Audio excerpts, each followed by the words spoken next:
Hi guys, എല്ലാവർക്കും സുഖല്ലേ? ഇപ്പോൾ ഈ 2026 തുടങ്ങിയിട്ട് 2 മാസം കഴിയാൻ പോകുന്നു. ഇതുവരെ മലയാള സിനിമയിൽ ഇറങ്ങിയതിൽ അത്ര കിടിലൻ പടങ്ങളൊന്നും ഉണ്ടായിരുന്നില്ല അല്ലേ? ഇങ്ങനെ എന്തെങ്കിലുമൊക്കെ പറയുമ്പോഴേ എന്റെ മനസ്സിനൊരു സന്തോഷം ഉണ്ടാവും. ആകെ മൊത്തത്തിൽ കൊള്ളാവുന്നതായിട്ട് തോന്നിയത് പ്രകമ്പനം, ചത്താപ്പച്ച, എനോമി, ആശാൻ അതൊക്കെ ആയിരുന്നു. ഈ പറഞ്ഞതിൽ ഏറ്റവും ബെസ്റ്റ് പ്രകമ്പനം തന്നെയാണ്. ആ ഒരു ഹൊറർ കോമഡി ജനറിനോട് 100% നീതി പുലർത്തിയ സിനിമയായിരുന്നു അത്.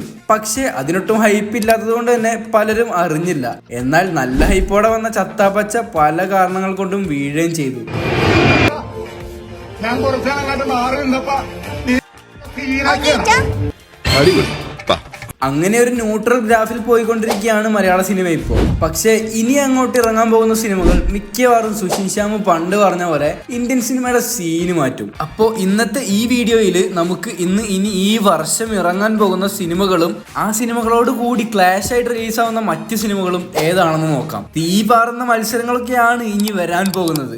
ആദ്യം തന്നെ ഈ വർഷത്തെ ഏറ്റവും വലിയ ക്ലാഷ് റിലീസ് നമുക്ക് നോക്കാം. അതും അടുത്ത മാസം. പലർക്കും അറിയുന്നതാവും മാർച്ചിലെ ഈ ക്ലാഷ്. കഴിഞ്ഞ വർഷം അവസാനം ഇറങ്ങി 2000 കോടി കളക്ഷൻ നേടി ഇന്ത്യൻ സിനിമയിലെ തന്നെ വൺ ഓഫ് ദി ബെസ്റ്റ് ആയ ദുരന്തറിന്റെ എല്ലാവരും കാത്തിരിക്കുന്ന സെക്കൻഡ് പാർട്ടും യാഷിന്റെ ടോക്സിക്കും KGF 1ഉം 2ഉം ചെയ്ത് മറ്റാർക്കും കിട്ടാത്ത ഒരു ഓറ സൃഷ്ടിച്ചിട്ട് 2022 പോയതാണ് യാഷ്. പുതിയ സിനിമകളൊന്നും വരാത്തത് കൊണ്ടും ഇങ്ങേരുടെ പഴയ സിനിമകളൊന്നും ആരും കാണാത്തത് കൊണ്ടും KGFലൂടെ റോക്കി ബായ്ക്കുള്ള ഓറ എന്താണോ അതാണ് ഇപ്പൊ ഓഡിയൻസിന്റെ ഒക്കെ മനസ്സിൽ യാഷിനുള്ള ഓറ. ആ ഒരു സെയിം എനർജി വെച്ച് സെയിം ലുക്കിൽ 4 വർഷങ്ങൾക്ക് ശേഷമാണ് ഒരു സിനിമയായിട്ട് അദ്ദേഹം വരുന്നത്. ഗ്ലിംസ് ഇറങ്ങിയപ്പോൾ പലരുടെയും പ്രതീക്ഷകൾ നിന്നുപോയെങ്കിലും 2 ദിവസം മുന്നേ ഇറങ്ങിയ ഈ ടീസറിലെ ലാസ്റ്റത്തെ ലുക്ക് കണ്ട് ഒരു യാഷ് വേഴ്സസ് യാഷ് പടം ആണ് ഇത് എന്ന് മനസ്സിലായപ്പോൾ തൊട്ട് സിനിമക്കുള്ള ഹൈപ്പ് നല്ല മുകളിലോട്ട് കയറി തുടങ്ങി. ഇതോടുകൂടി മാർച്ച് 19 ദുരന്തർ വേഴ്സസ് ടോക്സിക്കിന്റെ ക്ലാഷ് ഓണാണ്.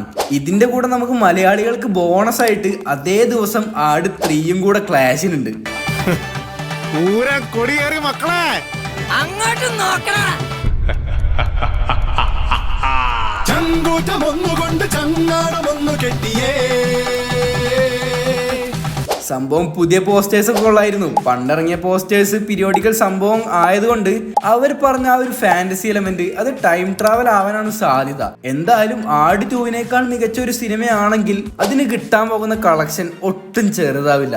ഔട്ട് ആൻഡ് ഔട്ട് കോമഡി പടങ്ങൾക്ക് നല്ല ക്ഷാമമാണല്ലോ ഇപ്പോ. സൂഫ്രം സോയൊക്കെ ഇറങ്ങിയപ്പോ ഏവറേജ് റെസ്പോൺസ് ആയിട്ട് കൂടി അതിന് മലയാളികൾക്കിടയിൽ കിട്ടിയ റിസപ്ഷൻ നമ്മൾ കണ്ടതാണ്. അതൊട്ടും ചെറുതായിരുന്നില്ല. അപ്പൊ ഈ കോമഡി പടങ്ങളുടെ ജോണർ എല്ലാവരും മിസ് ചെയ്യുന്നത് കൊണ്ട് തന്നെ ഈ ഒരു ക്ലാഷിൽ ആട് 2ഉം കൂടെ തന്നെ ഉണ്ടാവും. നിങ്ങൾ മാർച്ച് 19 ആദ്യം കാണാൻ പോകുന്ന സിനിമ ഏതായിരിക്കും? Comment it.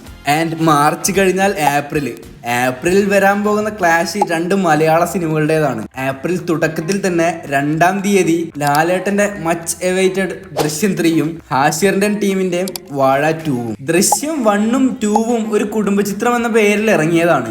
ജിത്തു ജോസഫ് ഇപ്പൊ പറയുന്ന പോലെ അന്നും അധികം എക്സ്പെക്ടേഷൻ ഒന്നും വേണ്ട, ഒരു ചെറിയ സിനിമയാണ് എന്ന് പറഞ്ഞിരുന്നു. അങ്ങനെ സർപ്രൈസ് ആയിട്ട് കിടിലം പടം നമുക്ക് കിട്ടിയതാണ്. ദൃശ്യം 2 OTT റിലീസ് മാത്രം ആയതുകൊണ്ട് തിയേറ്റർ എക്സ്പീരിയൻസ് നഷ്ടപ്പെട്ടതിൽ പോലും പലർക്കും ബാഡ് ഉണ്ടായിരുന്നു. അത്രയ്ക്കും ഇമ്പാക്റ്റ് ആയിരുന്നു അതിന്റെ ക്ലൈമാക്സ്. എന്താണ് സംഭവിക്കുന്നതെന്ന് എനിക്ക് മനസ്സിലാവുന്നില്ല.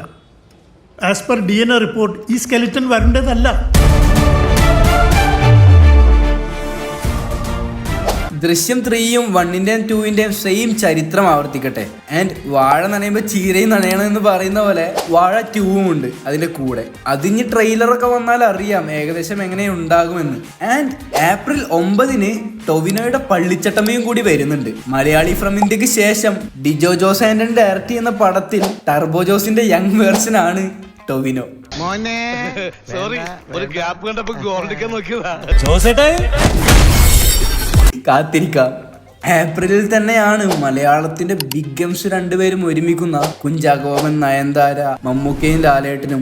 ഇവർക്കൊക്കെ വില്ലനായിട്ട് ഫഹദ് ഫാസിൽ ആൻഡ് മാലിക്കിന് ശേഷം മഹേഷ് നാരായണൻ ഡയറക്ട് ചെയ്യുന്ന സിനിമയായ പാട്രിയോട്ട്. ഇത് ഏപ്രിൽ 24 പക്ഷെ ഇത്രയൊക്കെ സ്പെഷ്യൽ ആയിട്ടുള്ള സിനിമയായിട്ട് കൂടി വലിയ ഹൈപ്പോ അപ്ഡേറ്റ്സോ ഒന്നുമില്ല. അവിടെ കോളിവുഡിലൊക്കെ സൂപ്പർ സ്റ്റാറിന്റെയും ഉലകനായകന്റെയും റിയൂണിയനൊക്കെ പോസ്റ്റേഴ്സും പ്രോമോ ഒക്കെ ഇട്ട് ആഘോഷിക്കുന്നതൊക്കെ ഒന്ന് കാണണം. അങ്ങനെയൊക്കെ ഹൈപ്പ് കയറ്റേണ്ട പടം പടമായിരുന്നു പാട്രിയോട്ട്.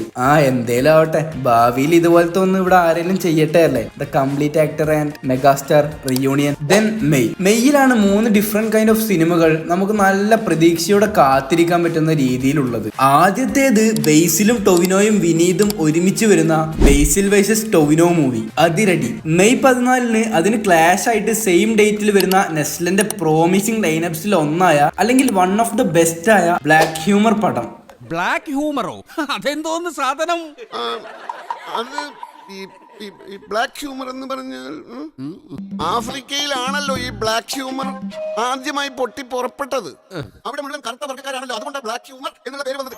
മുകുന്ദൻ ഉണ്ണി അസോസിയേറ്റ്സ് എന്ന ഡാർക്ക് പടത്തിന് ശേഷം അഭിനവ് സുന്ദർ നായക് ഡയറക്ട് ചെയ്യുന്ന മോളിവുഡ് ടൈംസ് ഈ സിനിമയും നെസ്ലന്റെ ഹിറ്റ് സ്ട്രീക്ക് നിലനിർത്തട്ടെ. പിന്നെ മെയ്യിൽ തന്നെയാണ് പെപ്പയുടെ കാട്ടാളനും ഇറങ്ങുന്നത്. അത്യാവശ്യം ഹൈപ്പ് ഉണ്ടായിരുന്ന പടത്തിന് ടീസർ ഇറങ്ങിയതിന് ശേഷം ഹൈപ്പ് ഒക്കെ കുറച്ച് കുറഞ്ഞോ എന്ന കാര്യത്തിൽ സംശയം ഇല്ലാതില്ല. പിന്നെ ലാലേട്ടന്റെ 2025 ബ്ലോക്ക് ബസ്റ്റർ കോംബോ ആയ തരുൺ മൂർത്തി ലാലേട്ടൻ കോംബോ ഇല്ലേ, അവർ ഒരുമിച്ചുള്ള മറ്റൊരു സിനിമയും ഈ വർഷം ഇറങ്ങുന്നുണ്ട്, L366. അതും എന്തായാലും കിടിലായിരിക്കും. ആൻഡ് കുറെ കാലമായിട്ട് അനൗൺസ് ചെയ്ത ജയസൂര്യയുടെ കത്തനാരും ഈ വർഷം വരുന്നുണ്ടെന്നാണ് പറയുന്നത്. ഇതൊന്നുമല്ല ഗൈസ്, ഓണത്തിനൊരു കിടിലം ക്ലാഷ് വരുന്നുണ്ട്. രാജുവേട്ടന്റെ എല്ലാവരും കാത്തിരിക്കുന്ന ലാലേട്ടന്റെ കൂടെയുള്ള ഖലീഫയും DQന്റെ മലയാളത്തിലേക്കുള്ള തിരിച്ചുവരവായ ഐ ആം ഗെയിമും. നിങ്ങൾ ഓർക്കുന്നുണ്ടോ കുറച്ചു കാലം മുമ്പ് ഉണ്ണിമുന്തൻ പറഞ്ഞത്? എന്റെ ഏറ്റവും വലിയ ആഗ്രഹം പൃഥ്വി വിട്ട് ആക്ഷൻ പടം ചെയ്യണം എന്നാണ്. ഞാൻ മറ്റേ ക്യാമ്പയിൻ വരെ തുടങ്ങാൻ റെഡിയാണ്. Prithviraj come back to action എന്ന്. ഈ പറഞ്ഞത് കേട്ടപ്പോ തന്നെ രാജുവേട്ടൻ അത് സീരിയസ് ആക്കി എടുത്തു തോന്നുന്നു. അത് പറഞ്ഞ് കുറച്ച് ദിവസത്തിന് ശേഷം തന്നെ ഖലീഫയുടെ പോസ്റ്റേഴ്സ് ഒക്കെ ഇറങ്ങിയിരുന്നു. അപ്പോ ഐ ആം ഗെയിം വേഴ്സസ് ഖലീഫ അതൊരു 1.5 പരിപാടി ആയിരിക്കും. രാജുവേട്ടന്റെ തന്നെ നോബഡിയും ആസിഫ് ഖാന്റെ KGF ആയ ടിക്കിറ്റാക്കിയും ഉണ്ട് ഈ വർഷം. കൂടാതെ സമ്മർ റിലീസ് ആയിട്ട് ഷൈജു കുറുപ്പിന്റെ ഭരതനാട്യത്തിന്റെ സെക്കൻഡ് പാർട്ടായ മോഹിനിയാട്ടം കൂടി ഇറങ്ങുന്നുണ്ട്. ആൻഡ് വളരെയധികം ആകാംക്ഷയോടെ കാത്തിരിക്കുന്ന മറ്റൊരു സിനിമയാണ് എടുത്ത 4 പടവും കിടിലമാക്കിയ, അതായത് തണ്ണീർമത്തൻ ദിനങ്ങള്, സൂപ്പർ ശരണ്യ, പ്രേമലു, അയാം കാതലൻ. 4നും ഒരു സ്പെസിഫിക് ഫാൻ ബേസ് ഉണ്ട്. അങ്ങനെ കോമഡി ജോണറിൽ കഴിവ് തെളിയിച്ച ഒരു സംവിധായകനും കൂടെ കോമഡി റോളിൽ തന്റെ ട്രേഡ് മാർക്ക് സൃഷ്ടിച്ച, അതായത് ഇപ്പൊ മലയാളത്തിലൊരു കോമഡി സിനിമ ഇറങ്ങിയെന്ന് വിചാരിക്കും, അതിലേതെങ്കിലും യൂത്ത് ആക്ടർ ആണെങ്കിൽ ഓഡിയൻസ് അപ്പൊ പറയും ഇതിൽ അങ്ങേരായിരുന്നെങ്കിൽ കുറച്ചുകൂടെ നന്നായേനെന്ന്. അതെ, പറഞ്ഞു വരുന്നത് നിവിൻപോളിയെ കുറിച്ച് തന്നെയാണ്. പാച്ചുവും അത്ഭുത വിളക്കും, ബ്രോഡേഡിയിലെ പൃഥ്വിരാജിന്റെ ക്യാരക്ടറും, ഓടും കുതിര ചാടും കുതിരയിലെ ഫഹദിന്റെ ക്യാരക്ടർ, ഇതിലൊക്കെ മെയിൻ ക്യാരക്ടേഴ്സിന് പകരം നിവിൻപോളി ആയിരുന്നെങ്കിൽ കുറച്ചുകൂടെ പെർഫെക്റ്റ് ആവുമായിരുന്നു എന്ന് പറയുന്നവരാണ് മെജോറിറ്റി ഓഡിയൻസും. അപ്പോ ഇങ്ങനത്തെ 2 മെഗാ ആർട്ടിസ്റ്റുകൾ ഒരുമിക്കുമ്പോൾ കിട്ടുന്ന ഔട്ട്പുട്ട് ചെറിയ എന്റർടൈൻമെന്റ് ഒന്നും ആയിരിക്കില്ല. ഒരു ഫാക്ട് എന്താണെന്ന് വെച്ചാൽ, ഇപ്പോൾ നെസ്ലൻ നിൽക്കുന്ന ഈ സ്റ്റാർഡം ഇല്ലേ, ഈ ഒരു സ്റ്റാർഡത്തിലേക്ക് അദ്ദേഹത്തിനെ കൈ പിടിച്ച് പൊക്കിക്കൊണ്ടു വന്നത് ഗിരീഷേടി തന്നെയാണ്. ആളുടെ പുതിയ സിനിമയാണ് നിവിൻപോളിയും അമിതയും വരുന്ന ബദ്ലഹേം കുടുംബ യൂണിറ്റ്. ഇതും ഈ വർഷം തന്നെയാണ് റിലീസ്. കൂടെ നിവിന്റെ തന്നെ മറ്റൊരു സിനിമ വരുന്നുണ്ട്. സർവമയുടെ വലിയ വിജയത്തിന് ശേഷം same combo Aju, Nivin and Akhil Sathyan, ഇവർ 3 പേരും ഒരുമിക്കുന്ന മറ്റൊരു സിനിമ വരുന്നുണ്ട്. അതിനെക്കുറിച്ച് തൽക്കാലം വേറെ അപ്ഡേറ്റ്സ് ഒന്നും ഇല്ല. ഇനി വരികയാണെങ്കിൽ ഞാൻ കമ്മ്യൂണിറ്റി പോസ്റ്റിൽ ഇടാം. സോ ഗൈസ്, അപ്പോൾ ഇതൊക്കെയാണ് 2026 മലയാളത്തിൽ ഇനി ഇറങ്ങാൻ പോകുന്ന നമുക്ക് പ്രതീക്ഷ വെക്കാൻ കഴിയുന്ന സിനിമകൾ. ഇനിയിപ്പോ ഞാനിതിൽ ഏതെങ്കിലും വിട്ടുപോയിട്ടുണ്ടെങ്കിൽ നിങ്ങൾ കമന്റ് ചെയ്യൂ. കൂടാതെ ഇവയിൽ നിങ്ങൾ ഏറ്റവും ആകാംക്ഷയോടെ കാത്തിരിക്കുന്ന സിനിമ അത് ഏതാണെന്ന് കൂടി കമന്റ് ചെയ്തേക്ക്. ആൻഡ് ഓൾസോ അടുത്തൊരു കണ്ടന്റ് എന്ത് തരത്തിലുള്ളതാണ് നിങ്ങൾക്ക് കാണാൻ താല്പര്യം അതും പറഞ്ഞോളൂ. അപ്പോൾ ഈ വീഡിയോ ഇവിടെ വൈൻഡപ്പ് ചെയ്യാണ്. വീഡിയോ ഇഷ്ടപ്പെട്ട ലൈക്ക് അടിക്കുക, ഇല്ല ഡിസ്ലൈക്ക് അടിച്ചോ. ഇതുപോലത്തെ വീഡിയോസിനായിട്ട് സബ്സ്ക്രൈബ് ചെയ്യുക, അഭിപ്രായങ്ങളൊക്കെ ഒന്ന് കമന്റ് ചെയ്യുക. അടുത്ത നല്ലൊരു വീഡിയോയിൽ വരുന്നവരെ love you all, take care, bye bye. Subscribe